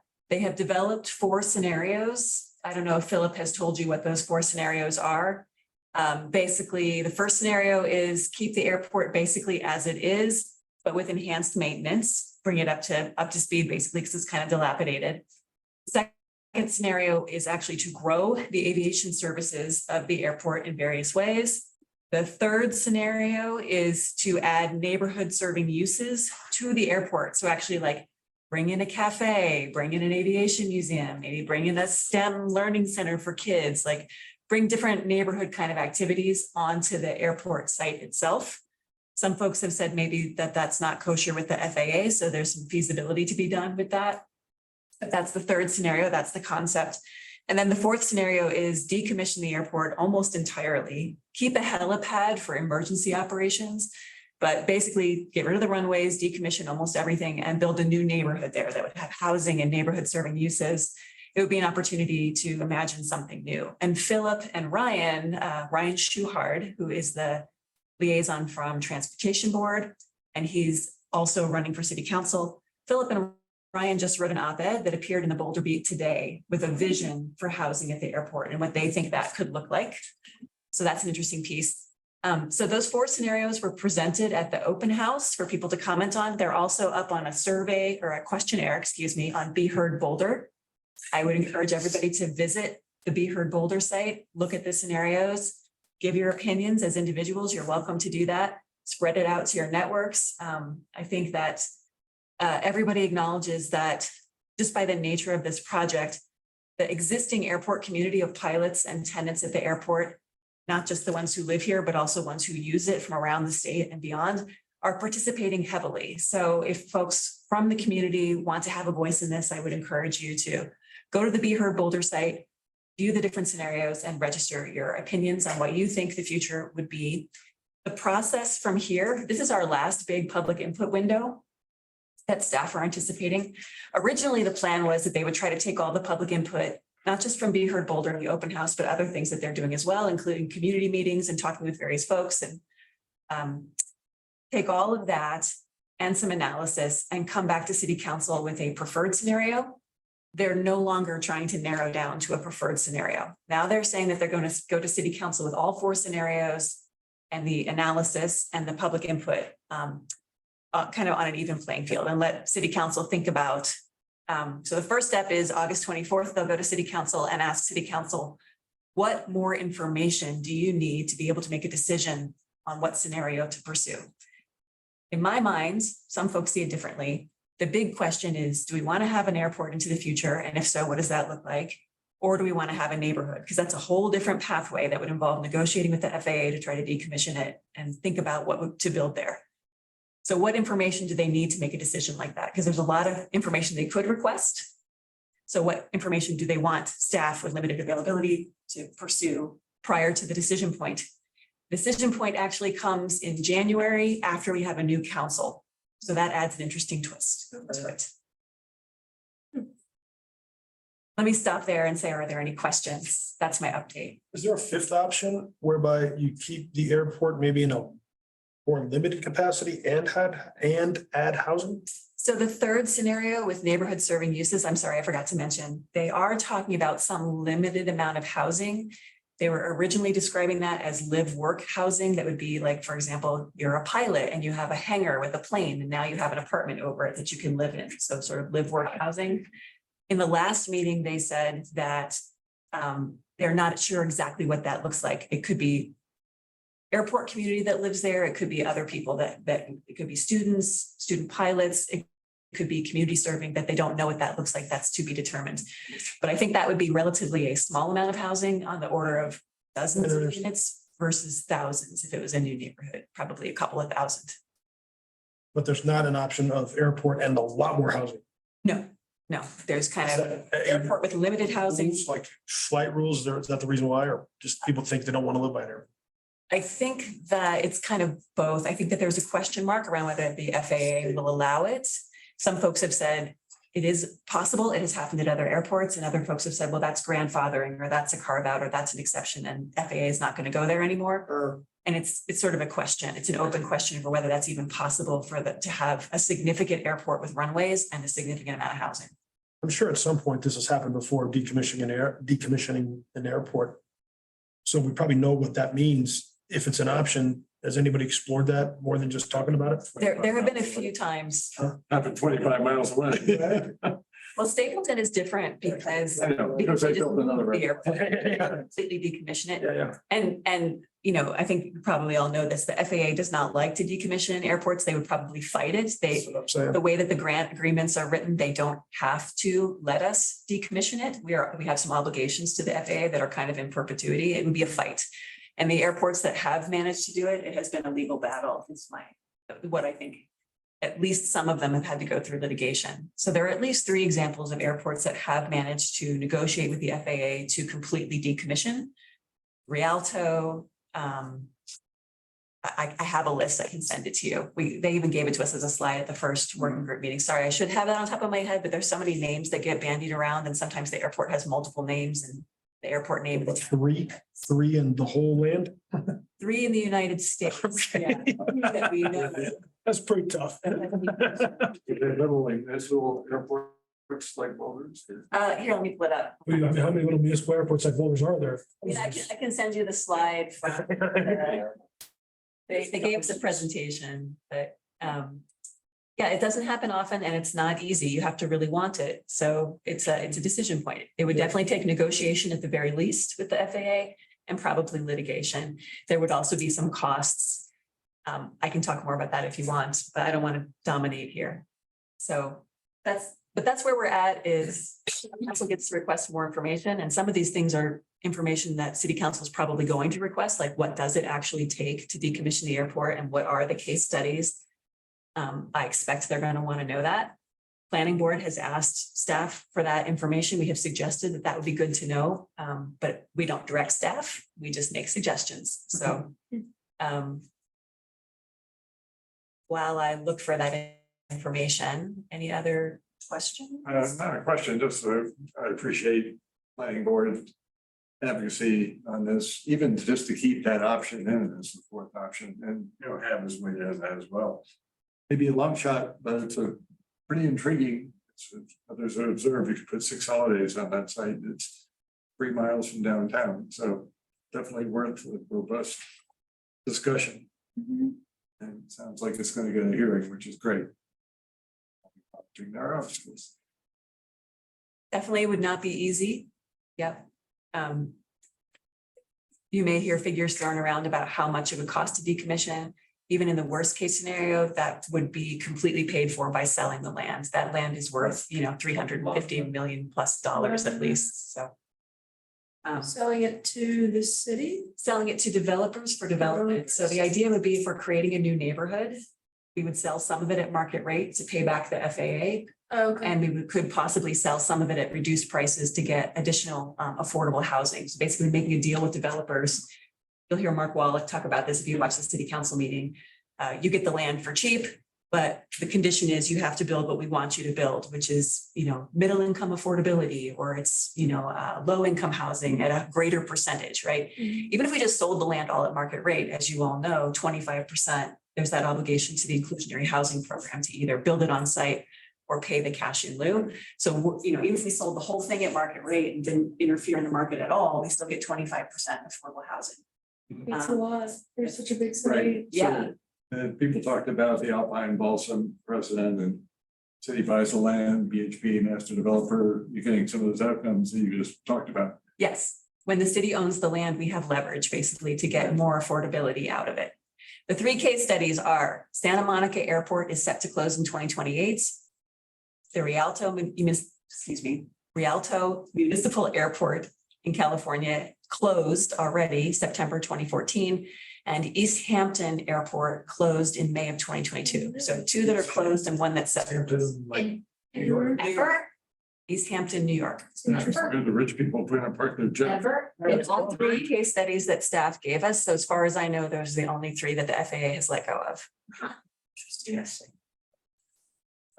Thank I don't know you. what I feel about this. How far is the Longmont Airport? It's like 8 miles. Isn't it just on Airport Road down the way? You go diagonal, hang left, it's right there. We have a regional airport. And Yeah, Erie. but- 18 miles. And then Jeffco, and then Erie.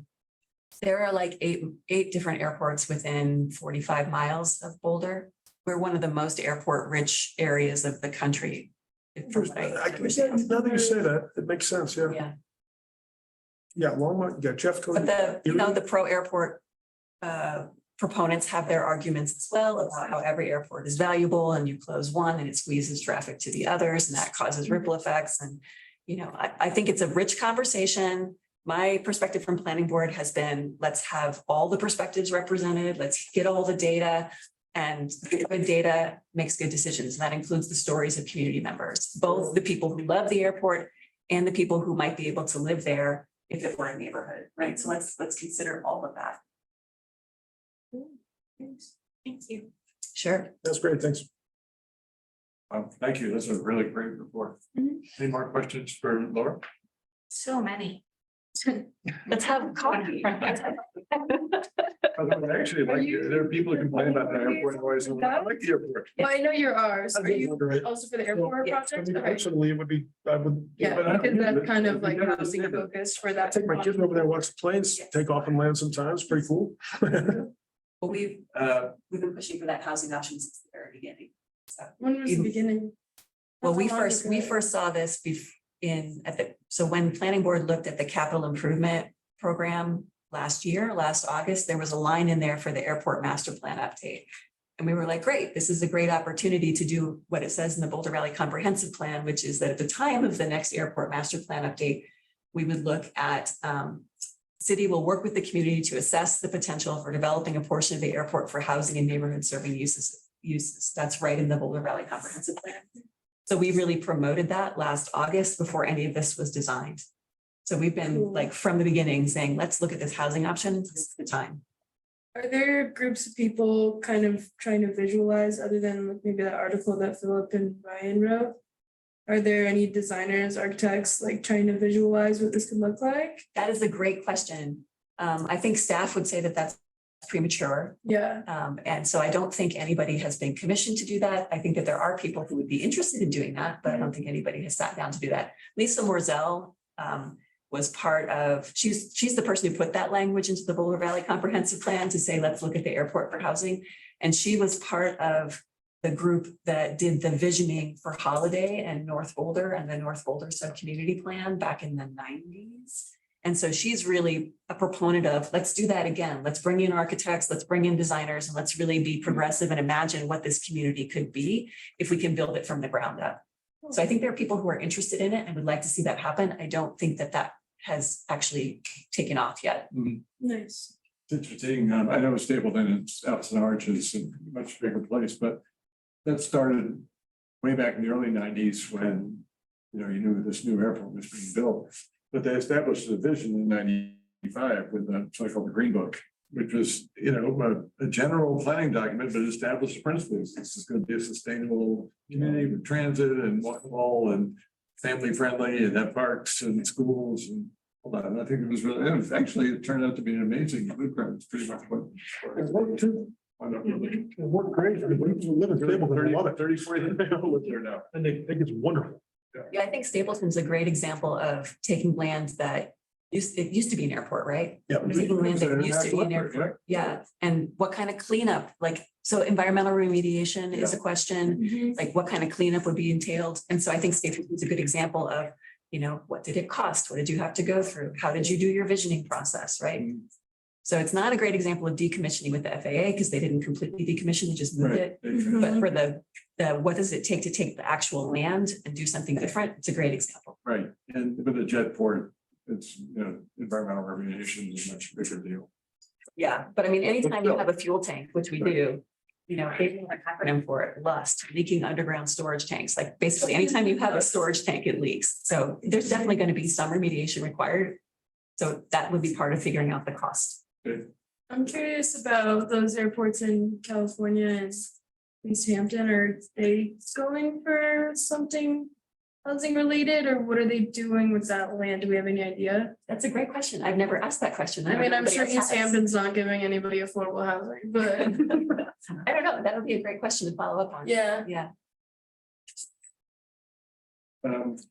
Anything else on the airport? And I'll do a Boulder Junction phase 2 update. Okay. We'll be quite as detailed as far, but I did attend a focus group, a gathering of all the focus groups around DBAP 2 last month. And basically the city planners, long range planners will continue to consider 3 different scenarios. And generally I'm there just to speak up for housing, but other issues that are discussed are what is the what's the street plan gonna look like, and how can we have connectivity? A big one is how much retail and where we put it, because look at the other parts of Boulder Junction, they built the retail and they did not come in empty retail. So there was discussion, for example, concentrating retail at nodes on four corner of retail rather than the whole street, for example. And then, there's a lot of concern about, and I think this is quite legitimate. You've got these longstanding older businesses that are not, hipster, they're service businesses, people that make things and fix things, and you don't want to kick those people out. Some of those people were at the meeting, and they had some cool ideas on how to integrate their businesses with new development. So I hope the city will give that a listen. I think the example is the guy that fixes motorcycles, wants to put in a charging station, coffee shop, entertainment venue. Cool. Think about it. You charge your EV and you sit around waiting for it to charge. Why not have a cool place Yeah, to go? better than go and spend money at Target. But basically, I think, and this is rough numbers because I don't remember them very well, but I think the range of housing could go from, say, like 800 to 1,400 and I've never my hat on saying build as much housing as possible because that will help drive retail and your other goals. If you build a lot, if you plan for a lot of office and that's what gets built, that's not as sure a thing, given what's going on with the office market versus the housing market. The other interesting piece of that is not related to the planning, but the company that owns 11 acres of whatever that total acreage is, is starting to create a development plan, conceptual plan that would have a lot of housing. It's Conscience Bay, and they are very present at these meetings, talking about how they can help create synergy for the whole district and also what would benefit them. And then looking at public spaces and the whole picture, not just raw square footage. So Ham has already made a recommendation on TBAP. It was more, please go forward and find something that part seems to be happening. I think it would be helpful when the time is right for us to make a recommendation. If the board would agree to say, please pursue the greatest amount of housing, and here's why.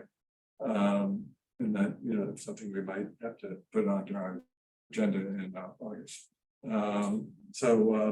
They've already done their pre-heard poll. You can go read about that online. And council, I think, is probably going to get something to vote on that in September. Okay, that's all right. I don't know. Have it. But I mean, it's going to be a fairly general plan, not a super detailed plan. And the city owns none of that land. It's unlike DNAP 1, where they partnerships with RTD and the city and the 11 acres of the Pollard site. This will really be up to the private sector to execute the details and build whatever's going to be built there. So that's the TFAP report. I'm actually kind of encouraged. I think that area could really blossom. A lot of people live there already. It's not mature yet, but it could get there with more good quality development.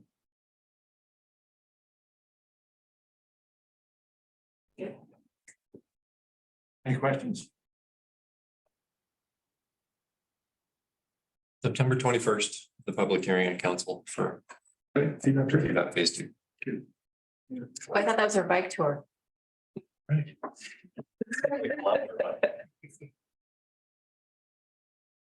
Um, Matters from staff, That's me. yeah, Couple updates. So the middle income down payment assistance pilot is going to officially launch August 14th, so people will be able to apply. We're just getting the processes in place, and Impact Development Fund, which is a community development finance institution, will implement that program for us. And we have an agreement with them to implement it for us.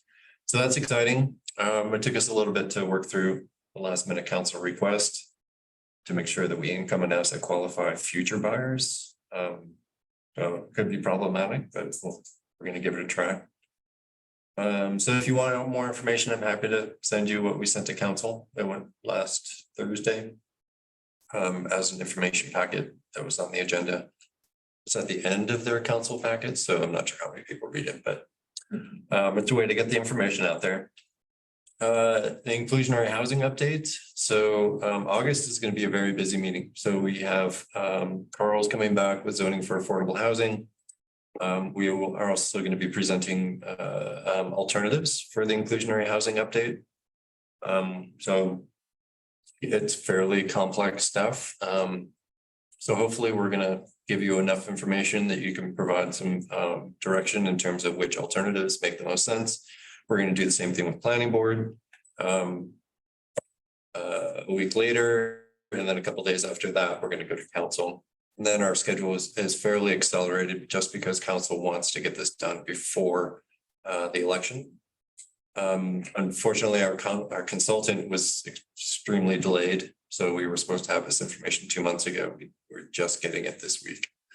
So anyway, we're gonna have a lot coming up, August and September. And that's it. And I'll schedule a bike tour. Any other questions, things you want to know about? So. There'll be an interesting news about Fruhofs coming up. Oh, good news. Yeah, very good. So a hotline should be going out shortly. We reached an agreement. Can you review that for anybody who's newer to have and may not be familiar with that situation? Well, it's not finalized yet, so I just wanted to. No, I mean, it's like The history. deal was. So 311 Mapleton. It's called the Academy. It is up on the hill. If you've been to the end of, like, towards Sanitas.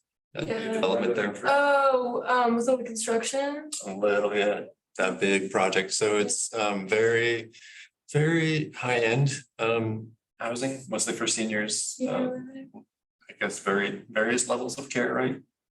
Anyway, they to get their project approved, they made certain promises to council in terms of providing a certain number of units on site.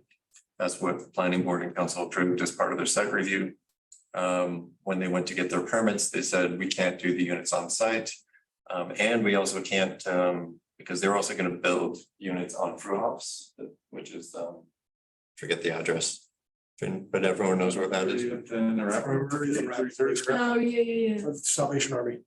right? So basically, they were gonna satisfy a part of their inclusionary housing requirement with units on that site as well. And instead they paid cash.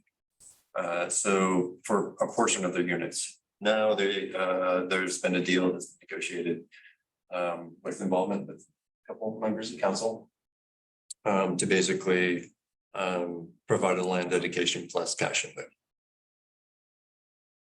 So more to come on that one. And does the land dedication involve Fruhofs or can, okay.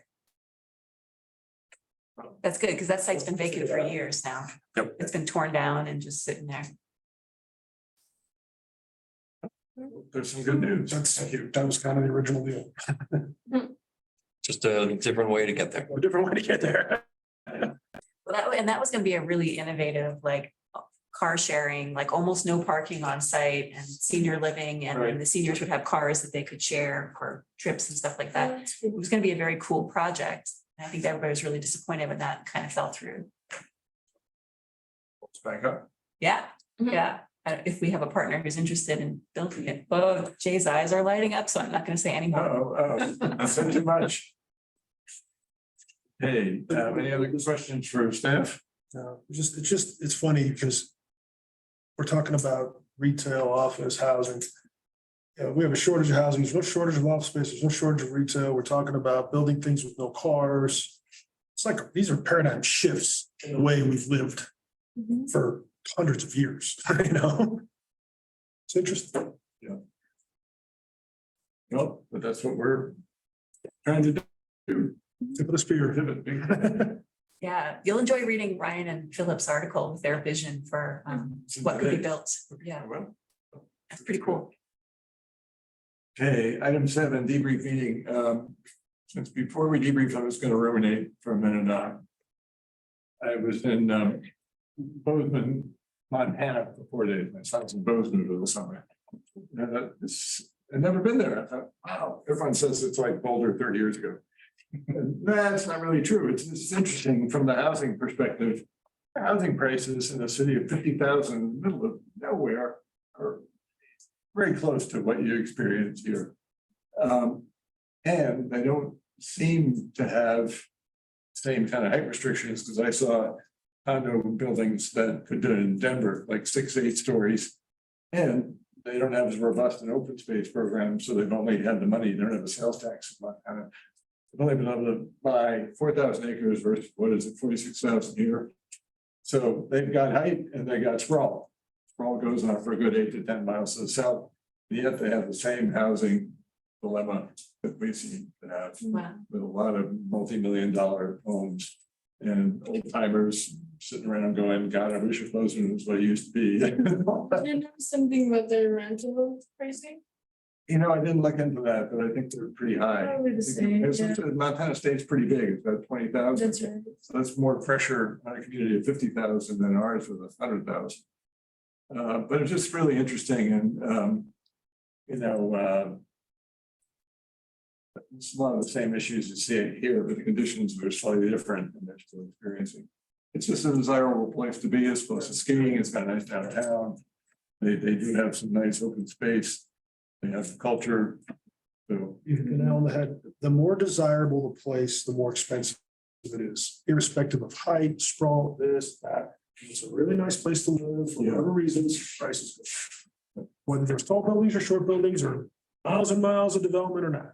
If people Yeah, want to I mean, live there because it's nice and they like it, prices are gonna go up.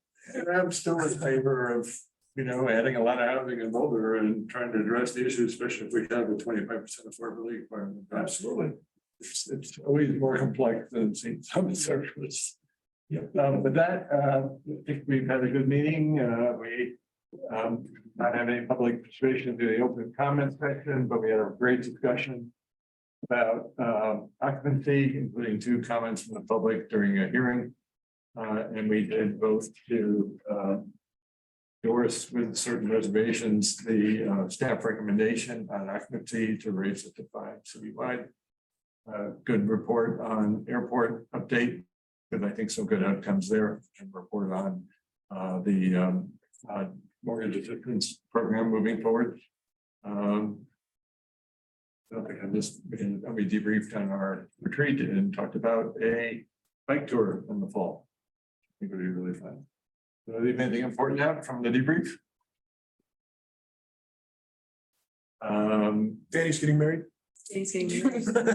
That is important. Yeah.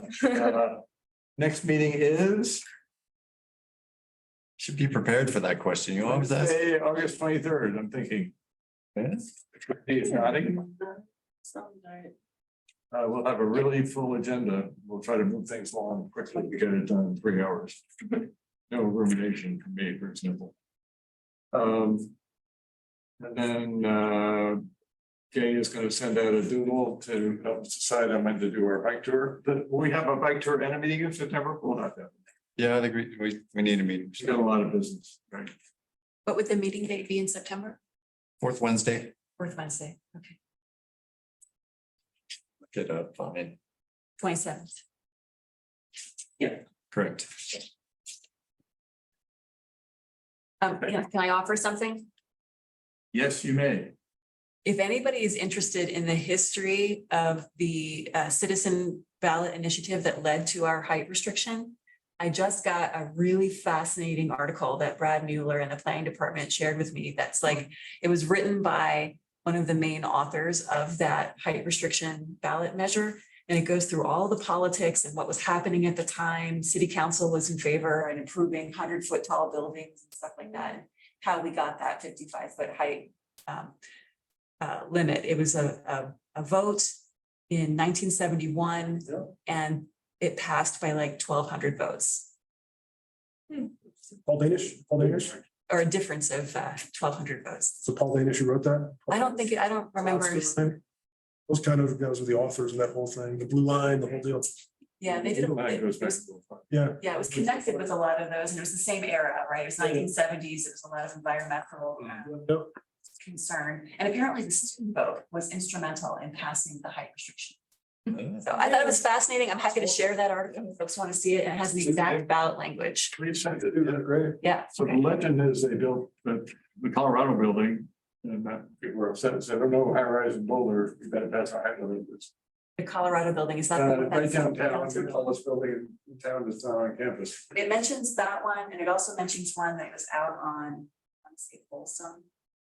I'll send it to Yeah, you. yeah, the one on Folsom and like, I know what you're talking about, right by, Arapahoe, Complaining about their neighbors. senior, it's kind of senior, Yeah, somewhere in there. Horizon West. Verizon, that's it, good job. Yeah, that might be it. Those Sorry, I'm two. sorry, terrible with details unless I really like pound them in. So I just read this 2 days ago. So Send it it's around, please. That'd be it's a great. great story. It's like 47 pages, but it's like a lot of footnotes that you can skip. So. Excellent. Good work, everybody. Motion to adjourn. So moved. We have a second, is that a second? All right, Sure. great. It's like being in an auction. It's fun, no reason. All in favor of adjourn? Aye. Hey, to our meeting, great work. Thank you, folks. Yeah. Thank you. Hey, how can you have five? Thanks for bringing dinner. How's that? I'm in a one bedroom place. Or one bedroom place. That's